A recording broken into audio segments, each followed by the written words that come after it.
Últimamente me toca viajar bastante al Principado de Andorra. Pero antes de que saquéis ninguna conclusión precipitada, esperad, que no van por ahí los tiros. Es por cuestión laboral. Sí, repartiendo con el camión. Aún no soy podcaster de renombre ni vivo de esto, que ojalá algún día pueda. De hecho, recopilar todas estas historias me cuesta dinero del bolsillo. Y sobre todo, robarle pequeñas fracciones de tiempo al descanso. Pero, como es algo a lo que estoy cogiéndole el gusto, eso de buscar historias e indagar por recovecos, pues la verdad es que no me está sentando nada mal. Además, el podcast está recibiendo una gran aceptación por vuestra parte. Y como no, eso siempre es de agradecer. Y de agradecer mucho. Al final, esto no deja de ser un camionero sentado delante de un micrófono contando las historias que va encontrando por el camino. Pero viendo la acogida que está teniendo el programa, empiezo a pensar que esas historias también os están encontrando a vosotros. El podcast en sí no tiene nada de especial.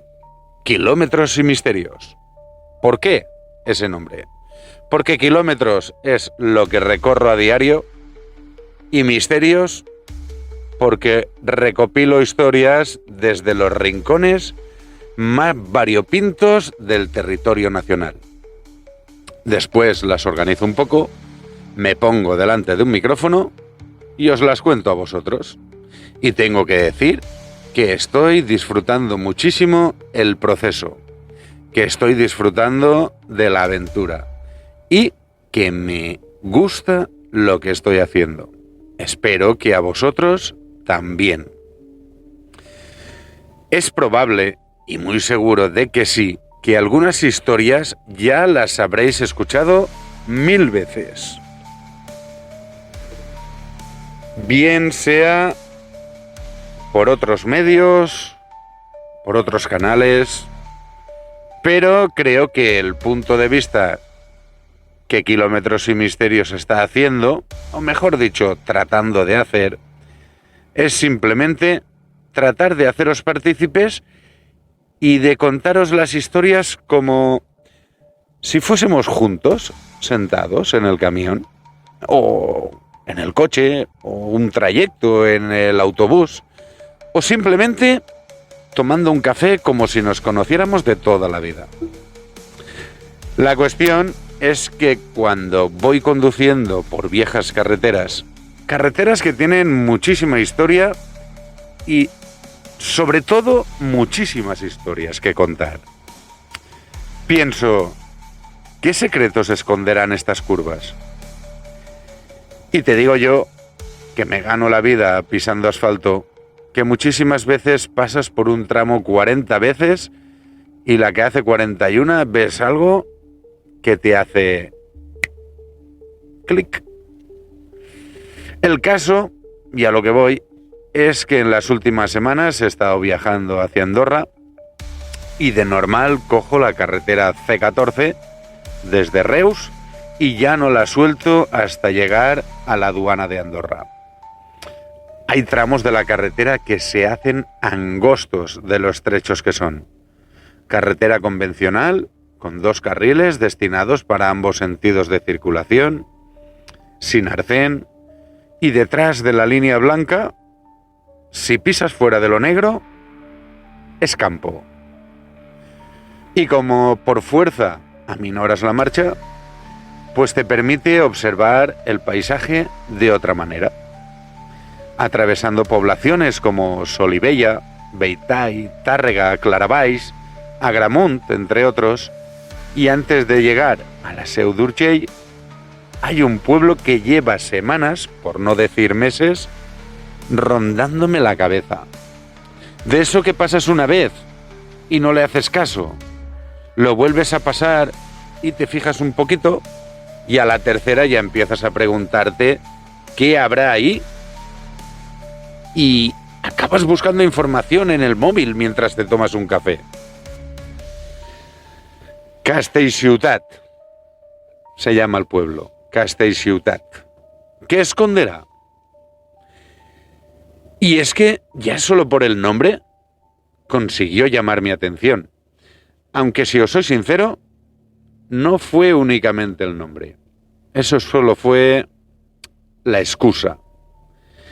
Porque el enclave donde se encuentra, rodeado de montañas, el río a sus pies, construcciones de piedra antigua y ese aire de lugar detenido en el tiempo, ya era más que suficiente para despertar la curiosidad. Y lo que encontré después, sinceramente, no me lo esperaba. Y como os dije antes, me gano la vida pisando el asfalto.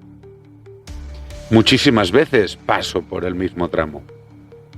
Puedes pasar 40 veces por el mismo sitio, 40, y no ver absolutamente nada.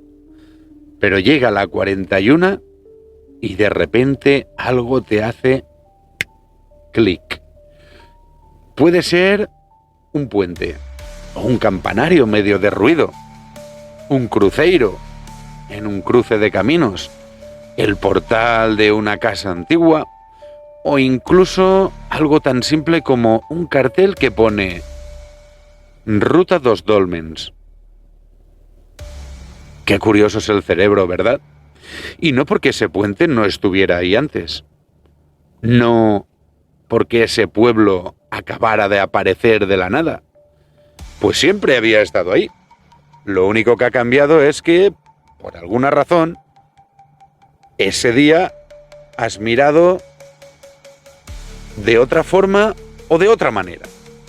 Porque detrás del pueblo, que pasa desapercibido ante los faros de miles de coches a diario, se esconden castillos, nobles enfrentados a la iglesia, acusaciones de herejía, inquisidores, cátaros y una historia que cuanto más la investigas, más difícil resulta separar de la leyenda.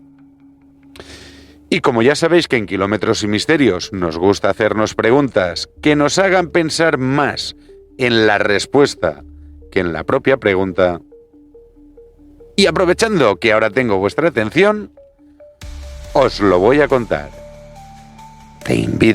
Os invito a que me acompañéis un kilómetro más de Kilómetros y Misterios. Buenos días, buenas tardes, buenas noches y sobre todo, muy buenas madrugadas. Bienvenidos a un kilómetro más de Kilómetros y Misterios. ¿Empezamos? Porque llegados a este punto hice exactamente lo mismo que probablemente habríais hecho muchos de vosotros. Después de que Castellciutat despertara mi curiosidad, una mañana, mientras desayunaba tranquilamente en la localidad de Ponts, saqué el móvil y empecé a buscar información sobre el pueblo de Castellciutat.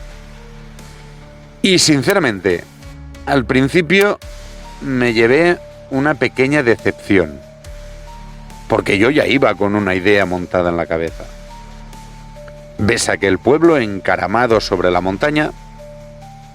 Desde la carretera ves la fortaleza, sabes que la Seu d'Urgell está prácticamente al lado, a unos escasos minutos, que Andorra queda a unos 11 kilómetros sin dejar la carretera, y piensas, por lo que sea, aquí tiene que haber algo.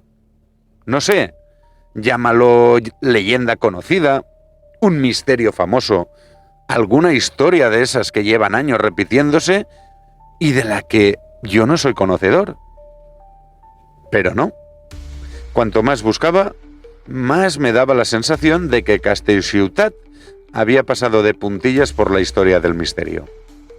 Y claro, cuando eso ocurre, a mí me entra todavía más curiosidad. Porque una cosa es que un sitio no tenga historias. Y otra muy distinta es que nadie se haya parado a buscarlas. Así que seguí tirando del hilo. Y fue entonces cuando empecé a darme cuenta de que quizá estaba mirando en el sitio equivocado. Porque resulta que para entender Castellciutat había que mirar un poco más allá. Había que mirar hacia la Seu d'Urgell. Y casi sin querer, también hacia Andorra. Y mira, ya que me sacáis el tema de Andorra, déjame que te cuente una cosa. Porque, por lo menos a mí, el origen de este pequeño país me resultó muchísimo más curioso de lo que habría imaginado. Y sospecho que a la mayoría nos sorprendería conocer cómo nació realmente. Y te lo cuento, sin rodeos. ¿Qué te parece? Andorra no nació como nacen los países normales. No hubo una guerra de independencia, ni un rey fundando nada, ni tampoco un tratado moderno. Lo de Andorra fue, como digo mucho en Kilómetros y Misterios, otra cosa. Imagínate la escena, siglo XIII, los valles pirenaicos, aislados, nevados, con 4 casas mal contadas y gente que vivía más pendiente de las cabras que de la política.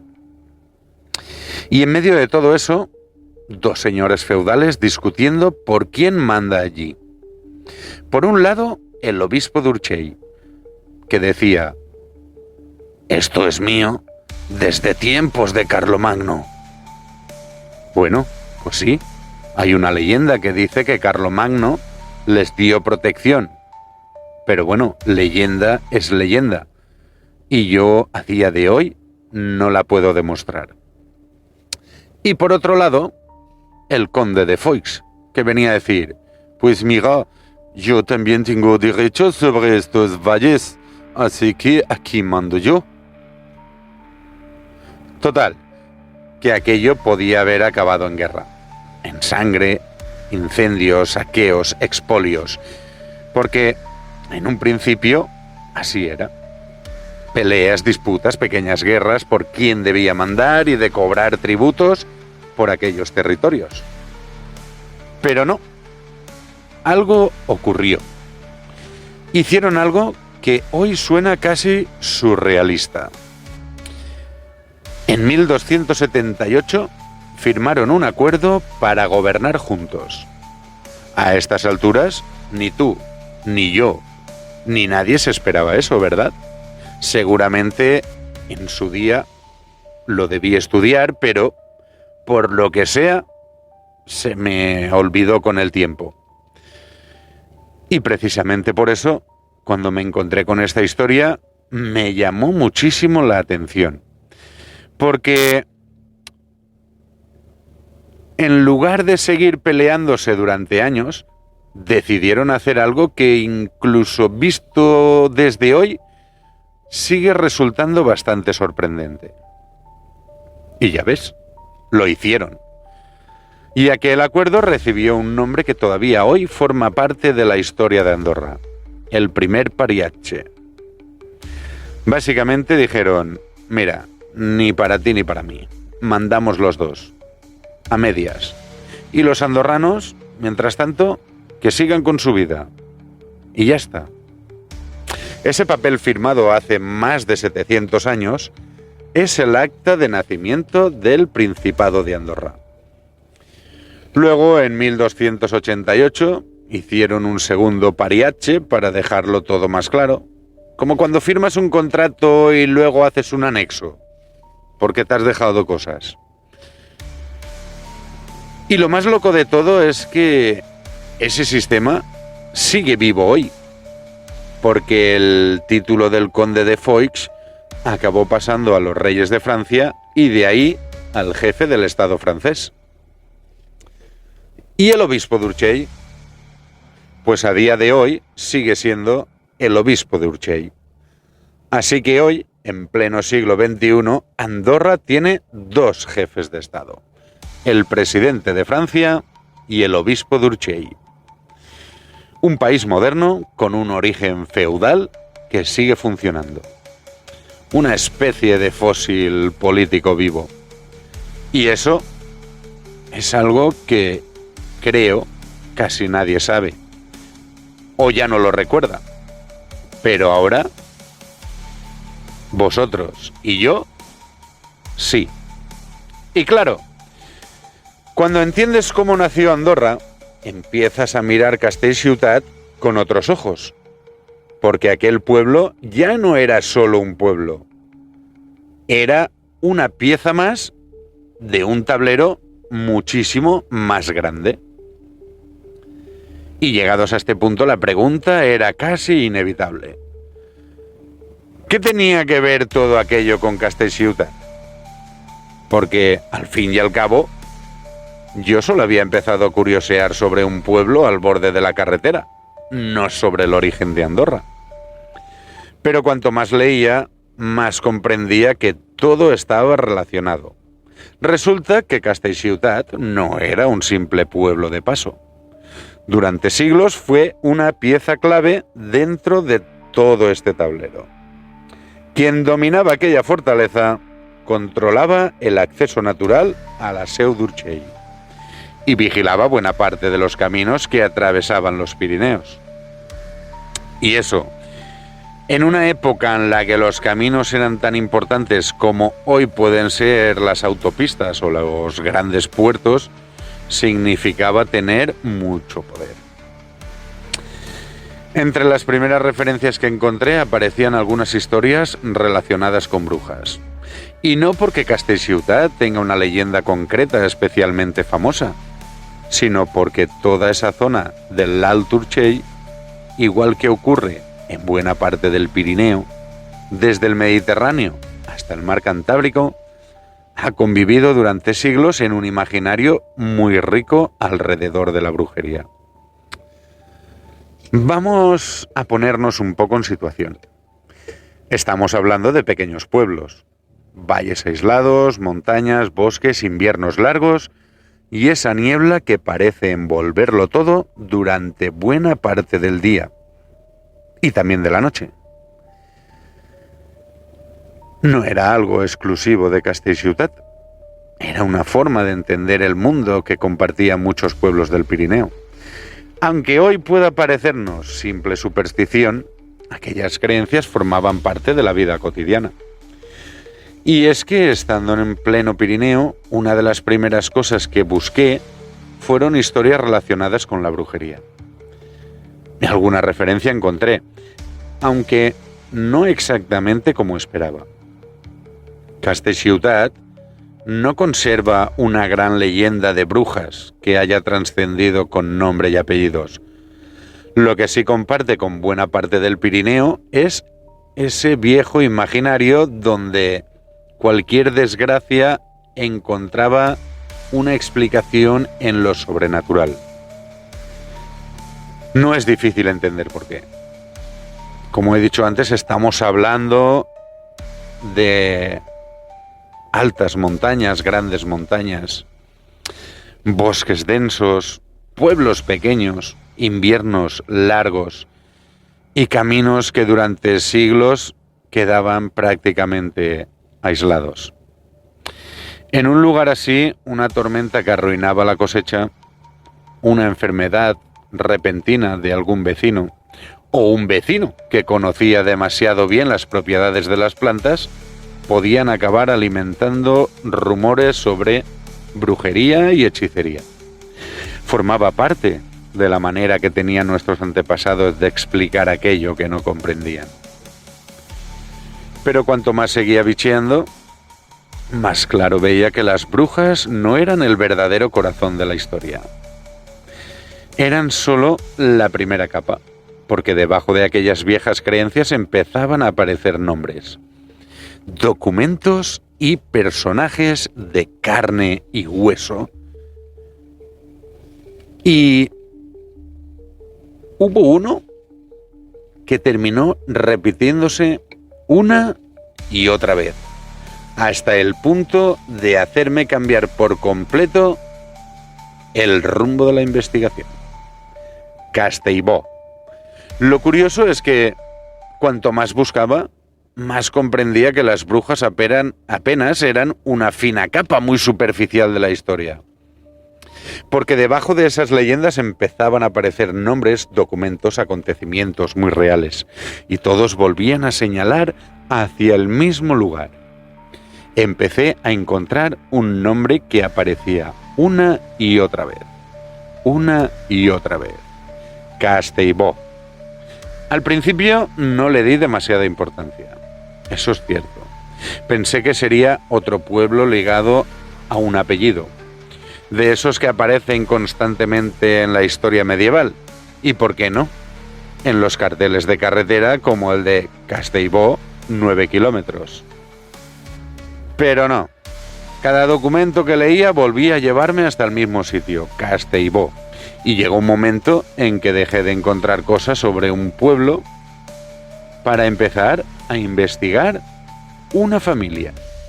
Y ahí fue cuando la historia empezó a ponerse realmente interesante.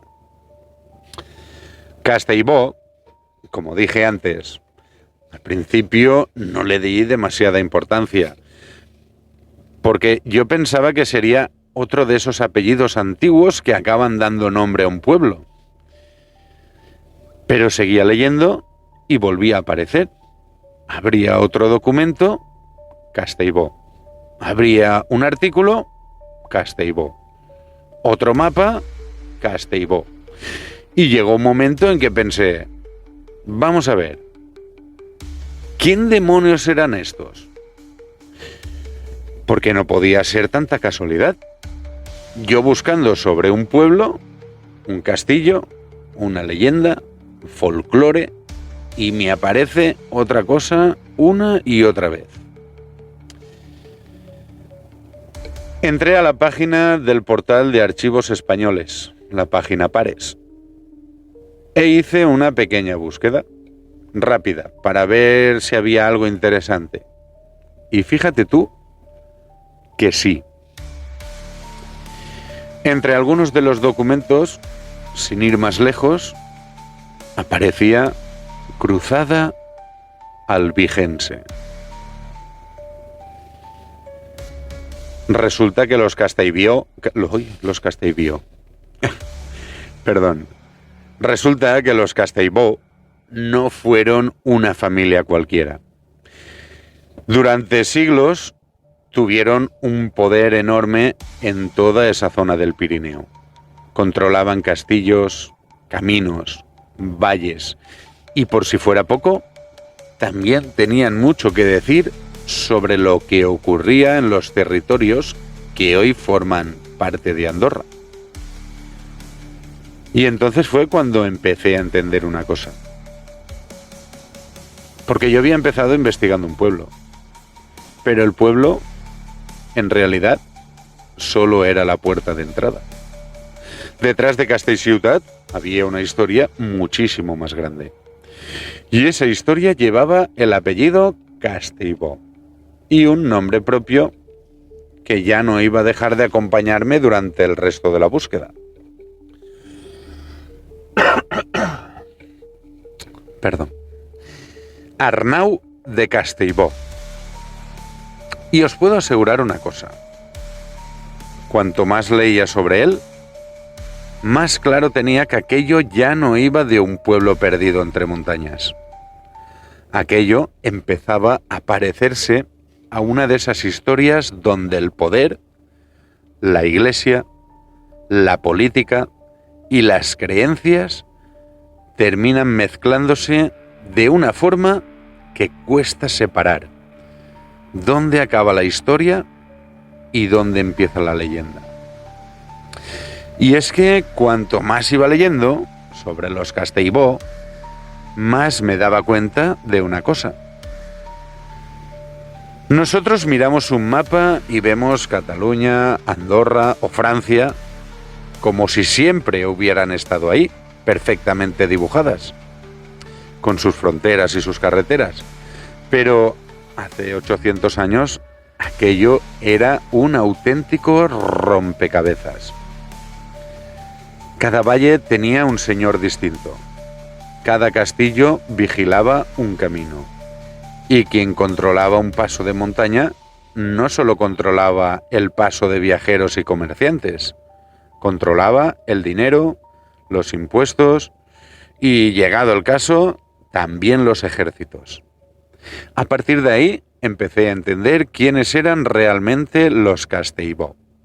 No porque fueran una familia especialmente rica, que seguramente también, sino porque estaban donde había que estar. Controlaban un territorio estratégico en pleno Pirineo y eso hacía que tarde o temprano acabaran chocando con cualquiera que quisiera mandar en la zona. Si había alguien que llevaba siglos reclamando autoridad sobre aquellas tierras, esa era la Iglesia. Más concretamente, el Obispado d'Urgell. Y os soy sincero, la primera vez que vi aparecer su nombre no tenía ni idea de quién era. Pero bastó empezar a rebuscar un poco para darme cuenta de que buena parte de lo que había ocurrido en Castellciutat, en Andorra e incluso en toda esta comarca, acababa pasando de una o de otra manera por aquel hombre, Arnau Castellbó. Y claro, cuando empiezas a conocer un poco quiénes eran los Castellbó, enseguida entiendes que tarde o temprano tenían que acabar chocando con alguien. Porque en aquella época no bastaba con tener un castillo o 4 soldados. Estaba el otro poder que también reclamaba autoridad sobre aquellas tierras, la Iglesia. Creo que ya lo dije antes, pero me parece que la parte que más concretamente reclamaba derechos era el Obispado d'Urgell. No recuerdo si os lo he dicho antes o no, pero bueno, ahí queda. Ahora conviene hacer un pequeño inciso. ¿Cuántos de nosotros pensamos en un obispo como una figura puramente religiosa? Alguien que celebra misa, quien administra una diócesis y poco más. Porque yo sí soy de los que hasta ahora pensaba así.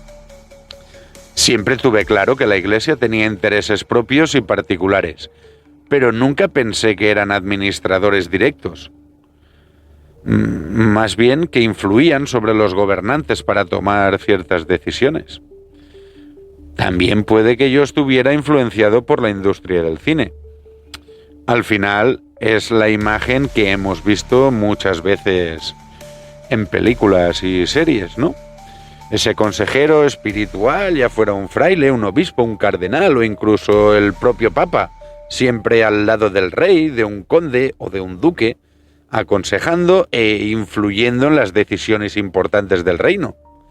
Como, por ejemplo, entrar en una guerra, pactar un matrimonio o expulsar a quienes no compartían la religión oficial. Siempre aparecían ahí, moviendo hilos desde un segundo plano. Pero en el siglo XIII aquello era muy diferente. Un obispo, además de celebrar misa, también gobernaba. Administraba tierras, cobraba rentas y tributos, en algunos lugares incluso derechos como el pontazgo, ese peaje por cruzar un puente, impartía justicia, disponía de hombres armados para defender sus dominios y protegía sus intereses exactamente igual que cualquier otro señor feudal. Así que, cuando una familia como los Castellbó empezó a ganar influencia por toda la zona, el choque era prácticamente inevitable. Al principio fueron disputas por castillos, por derechos, por tierras, por rentas, por impuestos. Bueno, impuestos es un término moderno, para la época eran tributos. Pero poco a poco aquel enfrentamiento empezó a ir mucho más allá. Porque ya dejó de ser una cuestión simplemente de poder para convertirse también en una cuestión de fe. Y fue precisamente ahí donde apareció una palabra que seguramente muchos habréis escuchado alguna vez, aunque sea de pasada. Cátaros. Los cátaros. Y os confieso una cosa. Yo sabía que existían los cátaros. Hacía años que había oído hablar de ellos. Incluso alguna vez había estado a punto de comprar algún que otro libro sobre el tema. Creo, sí, en un mercado medieval. Al final no lo hice. Vete tú a saber por qué. Son de esas cosas que dejas para otro día. Así que cuando aquel nombre empezó a repetirse también una y otra vez durante, llamemos, investigación, decidí hacer lo que tocaba. Pararme y entender quiénes eran realmente. Porque una cosa estaba clara. Si quería comprender lo que había ocurrido en Castellciutat, en Castellbó o en el propio Andorra, antes tenía que comprender por qué unas simples creencias religiosas llegaron a poner en jaque a algunos de los hombres más poderosos de Europa. Y pensé, vale, hasta aquí, antes de seguir avanzando, necesito saber quiénes eran realmente. Y os digo que yo, hasta que no me puse a leer sobre ellos, tampoco tenía demasiado claro quiénes eran los cátaros. Me sonaban, claro que me sonaban. Había oído hablar muchas veces a lo largo de la vida, de mi vida. Pero siempre pensé que serían pues una corriente más dentro del cristianismo. Igual que cuando hablamos de católicos, protestantes, anglicanos, luteranos, evangélicos o testigos de Jehová, pensaba yo, bueno, pues otra manera de entender la fe. Y ahí terminaba prácticamente todo mi conocimiento sobre ellos. Hasta que empecé a leer. Y fue entonces cuando me di cuenta de que la historia era bastante más compleja de lo que imaginaba. Los cátaros seguían a Cristo. Eso es importante decirlo desde el principio, porque muchas veces se piensa que adoraban a otra cosa o que practicaban algún tipo de culto extraño. Pues no. Ellos también se consideraban cristianos. Bueno, no voy a decir que se consideraran, porque la verdad es que sí, es que eran cristianos, eran seguidores de Cristo, pero a su manera.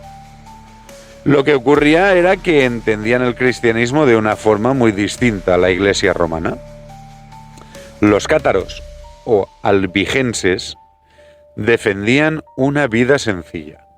Rechazaban el lujo, criticaban la riqueza acumulada por parte del clero, de la Iglesia romana, y pensaban que la fe debía vivirse de una manera mucho más austera. Dicho así, incluso puede parecer una idea hasta razonable. Pero claro, estamos hablando del siglo XIII. Y cuestionar la autoridad de la Iglesia no era simplemente tener una opinión diferente. Era cuestionar uno de los pilares sobre los que descansaba toda la sociedad medieval. Cuanto más leía sobre Castellciutat, sobre los el Castellbó y sobre todo lo que rodeaba aquella zona, más veces aparecía la misma palabra, la misma religión. Cátaros. Los cátaros. Y una cosa estaba clara. Los cátaros aparecían una y otra vez. ¿Era porque tenía mucho más peso del que yo imaginaba? Lo curioso es que cuando empiezas a leer sobre ellos, te das cuenta de que muchas de las ideas preconcebidas que tenemos hoy no terminan de encajar. Yo mismo, sin ir más lejos, pensaba que iba a encontrarme una especie de secta extraña, algo completamente alejado del cristianismo, y resulta que no, que también seguían a Cristo, hablaban del Evangelio y buscaban una vida espiritual. Lo que ocurría era que entendían la fe de una manera muy distinta a la que defendía la Iglesia romana. Y claro, siglo XIII, decir eso era simplemente tener una opinión diferente. Era meterse en un problema muy serio. Ahora bien, una vez entendí, aunque fuese solo de manera superficial, quiénes eran los cátaros, la siguiente pregunta apareció prácticamente sola. ¿Qué tenía que ver todo aquello con Castellciutat? Porque una cosa era que el catarismo hubiera tenido presencia en el sur de Francia o en algunos territorios del Pirineo. Pero, ¿cómo acababa mezclándose todo aquello con el pequeño pueblo que había despertado mi curiosidad semanas atrás? Pues la respuesta volvía a señalar al mismo sitio, a los Castellbó, y más concretamente a Arnau de Castellbó. Pero cuanto más buscaba, más me daba cuenta de que aquello no era lo verdaderamente interesante. Lo interesante era otra cosa. Porque 800 años después, seguíamos hablando de Arnau de Castellbó. En los Pirineos, donde el viento parece arrastrar voces antiguas, hubo un tiempo en que un nombre resonaba con fuerza.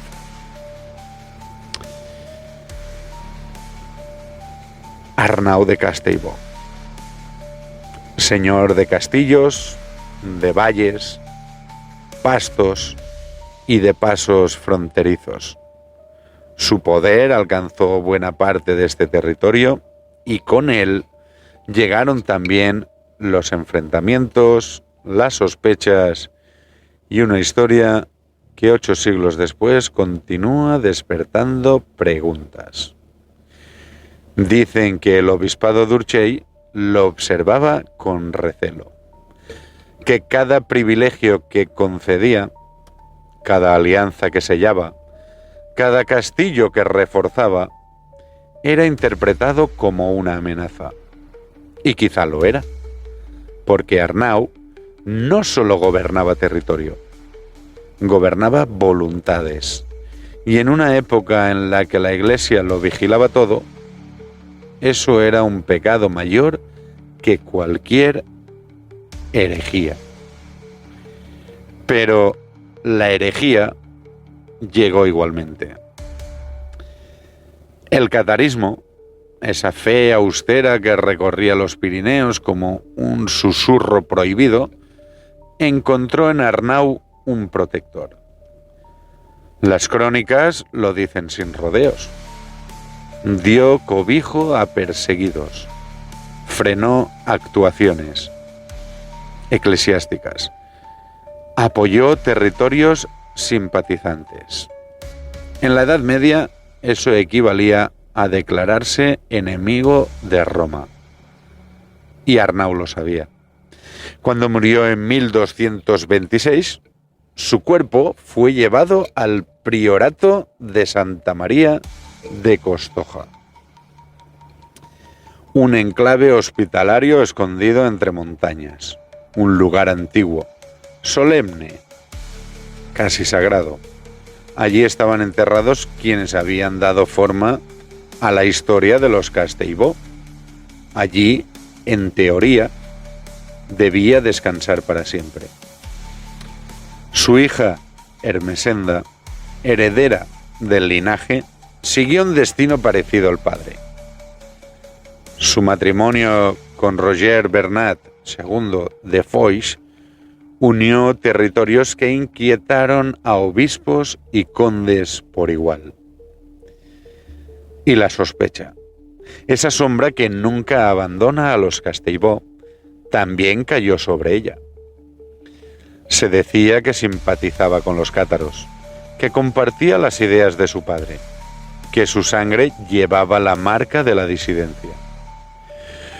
Durante décadas, ambos durmieron en paz bajo las losas de Castoja.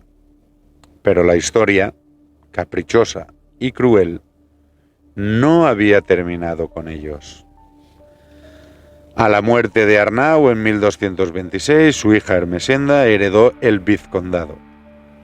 Su matrimonio con Roger Bernat II de Foix unió territorios y castillos de enorme importancia estratégica. Para el obispo d'Urgell, aquello era una amenaza directa. Para el conde d'Urgell, un desafío.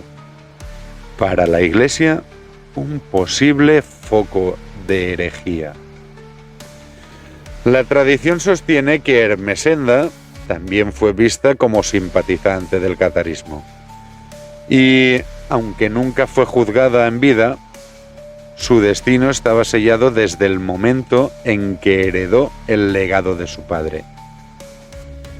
Arnau y Ermesenda fueron enterrados en el priorato de Santa María de Costoja, el enclave hospitalario del Valle de Castellbó. Era un lugar prestigioso vinculado a su linaje, un panteón familiar destinado a perpetuar su memoria. Y allí reposaron durante décadas, en silencio, mientras el mundo seguía su curso. Pero la historia no había terminado, solo estaba esperando. Entre los años 1267 y 1269, un inquisidor llamado Pere de Cadireta decidió que Arnau y Ermesenda debían ser juzgados. No en vida, eso ya no era posible, sino en muerte. Un proceso póstumo, una condena tardía, un acto que incluso para la Edad Media resultaba extraordinario. Las órdenes fueron claras y terribles: abrir las tumbas, extraer los huesos, declarar herejes a los difuntos, quemar sus restos y dispersar las cenizas al viento. La Inquisición no perseguía ya a dos personas, a dos nobles, perseguía su memoria, su recuerdo. Quería borrar su nombre, su prestigio, su legado. Quería que nadie pudiera venerarlos, recordarlos o invocarlos. Y sin embargo, lo que consiguió fue todo lo contrario. En los valles pirenaicos, donde la palabra viaja más rápido que los mensajeros, la exhumación causó un impacto profundo. La gente murmuraba que solo los malditos eran castigados después de muertos, que solo los poderosos de verdad provocaban miedo incluso desde la tumba.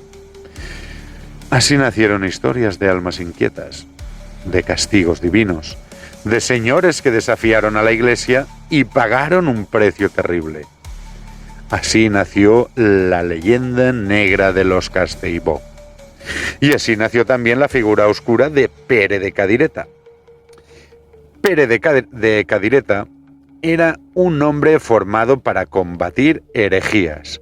Había estudiado árabe en Túnez, debatido doctrinas, perseguido disidentes, fraile dominico y azote del catarismo. Para que os hagáis una idea de quién era, en 1257 fue nombrado inquisidor general de Cataluña y desde ese momento su actividad se volvió especialmente intensa. Participó en la condena del cátaro Ramón de Josa, actuó contra focos heréticos en Siurana y Prades y en 1262 intervino directamente en la condena póstuma de Arnau y Ermesenda de Castellbó. Fue el responsable directo de la condena póstuma. Su figura quedó marcada para siempre. Mientras la Iglesia lo veneró como defensor de la fe, su nombre aparece en condenas, procesos, sentencias, pero fue el caso de Castellbó el que lo marcó para siempre. La tradición popular lo acabaría convirtiendo en villano. Cuenta que los partidarios de Foix lo capturaron, lo sentaron en una silla y lo apedrearon hasta matarlo. No hay pruebas sólidas de estos hechos, por lo que no seré yo quien la dé por verdadera. Pero por lo visto, la historia sobrevivió durante siglos. Y las leyendas, cuando sobreviven tanto tiempo, suelen tener raíces profundas. Lo más curioso de todo es que mientras Arnau y Ermessenda fueron recordados como hereje, Pere de Cadireta terminó venerado localmente como una especie de beato. Sus restos reposan en la catedral de la Seu d'Urgell. Incluso llegó a iniciarse un proceso de canonización. Y resulta curioso cómo la historia es capaz de conservar dos recuerdos completamente distintos de una misma persona. Mientras unos rezaban por él, otros seguían recordándolo como el inquisidor que había ordenado abrir unas tumbas. Dos relatos opuestos, dos verdades que nunca se reconciliaron. Hoy, en Santa María de Costoja, solo quedan ruinas, piedras dispersas, muros vencidos, ecos de un pasado que se resiste a desaparecer. Las tumbas de Arnau y Ermessenda ya no existen, no hay lápida, ni inscripción, ni rastro físico. La Inquisición destruyó sus cuerpos, pero no su historia. Y quizá por eso la pregunta sigue viva, suspendida en el aire frío del valle. ¿Qué temían realmente quienes ordenaron abrir aquellas tumbas? Arnau y Ermessenda de Castellbó no son solo personajes medievales, son símbolos de poder, de resistencia, de memoria, de la delgada línea que separa la historia de la leyenda. En los Pirineos, donde cada piedra parece guardar un secreto, su historia continúa latiendo. Y mientras haya quien la cuente, mientras haya quien pregunte, mientras haya quien escuche, las tumbas malditas de Castellbó seguirán abiertas. No porque alguien vuelva a profanarlas, sino porque la historia todavía no ha terminado de contarlas. Fue un fraile dominico, sí, un inquisidor formado para combatir ideas, para sofocar disidencias, para perseguir sombras que él creía peligrosas, pero también fue algo más. El hombre que llevó la persecución hasta un territorio donde ni siquiera la muerte ofrecía refugio. Mientras otros inquisidores perseguían a los vivos, Pere de Cadireta decidió que los muertos también podían ser culpables. En su nombre se abrieron tumbas, en su nombre ardieron huesos y en su nombre se disiparon cenizas al viento. Y aunque la Iglesia lo veneró como defensor de la fe en los valles donde reposaba Arnau y Ermessenda, su recuerdo se volvió amargo, casi maldito. Allí su nombre no se pronunciaba con devoción, sino con un temblor antiguo, como si aún pudiera despertar algo que es mejor dejar dormido. Las crónicas dicen que murió entre 1277 y 1279, atacado por grupos hostiles a la Inquisición. La leyenda, en cambio, lo imagina sentado en una silla, rodeado de piedras que caen una tras otra, como un juicio final dictado por manos anónimas.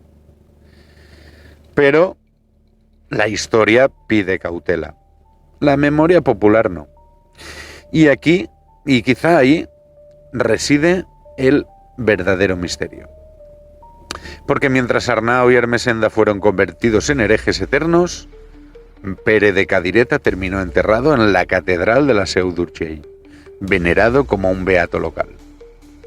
Dos destinos opuestos, dos relatos irreconciliables, chicle en la boca, verás tú. Irreconciliables. Madre mía, irreconciliables. Dos mundos que jamás lograron entenderse. Al final, lo que queda no es solo la violencia de las hogueras ni el silencio de las tumbas vacías. Lo que queda es una guerra de memoria. Una batalla que no se libró con espadas, sino con recuerdos, con versiones, con miedos. De un lado los Castellbó, los Foix, los simpatizantes cátaros. Del otro el obispado d'Urgell, la Inquisición, Pere de Cadireta. Y entre ambos bandos un valle que aún hoy parece contener un susurro que no se ha apagado del todo. Quizá por eso, cuando uno abandona estas montañas al caer la noche, tiene la sensación de que algo queda atrás, observando. Algo que no descansa. Algo que no olvida. Porque hay historias que no terminan cuando se cierran los libros. Hay historias que siguen respirando bajo la tierra. Y esta, la del inquisidor que persiguió a los muertos, es una de ellas. Y claro, cuando empiezas la búsqueda de historias de una localidad y te das de bruces con la Inquisición, lo primero que piensas, o mejor dicho, lo primero que imaginas, Pirineos, altas montañas, enclaves recónditos, hierbas, brujas, torturas, juicios, hogueras, persecución y ¡zas! Que resulta que la historia no va por ahí. Que los perseguidos son cristianos. Un poco diferentes, sí, pero cristianos al fin y al cabo. Y perseguida, sobre todo, una familia más poderosa o menos, eso me da igual, y un inquisidor, que para mi gusto, un tanto especialito también. Y para que veáis que todo aquello no quedó únicamente en acusaciones o relatos transmitidos con el paso de los siglos, todavía hoy se conservan documentos de la época. Uno de ellos, fechado en Lérida el 11 de mayo de 1269, recoge como Jaume I ordenaba la devolución a Roger Bernat de los castillos que habían sido confiscados a Arnau de Castellbó, tras ser acusado de herejía. Es decir, aquellas acusaciones no solo afectaron a la memoria de la familia, también tuvieron consecuencias muy reales sobre sus tierras, sus fortalezas y su poder. La Edad Media nunca dejará de sorprenderme, la verdad. Nunca dejará de sorprenderme. Soy David Alventosa y hasta aquí el capítulo de hoy. Espero que os haya gustado y que os haya sorprendido el final tanto como a mí. Gracias por acompañarme un kilómetro más del recorrido de Kilómetros y Misterio.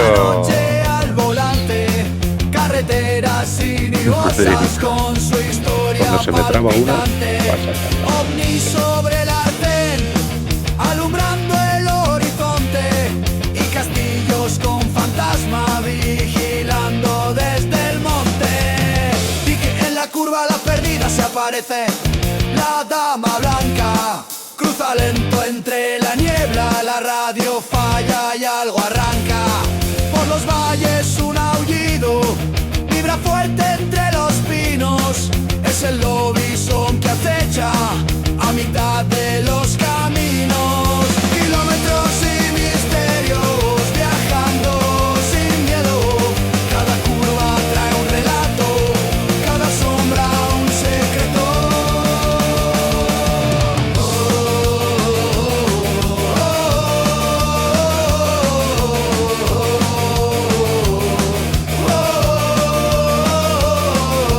Viejos castillos guardando pactos, leyendas y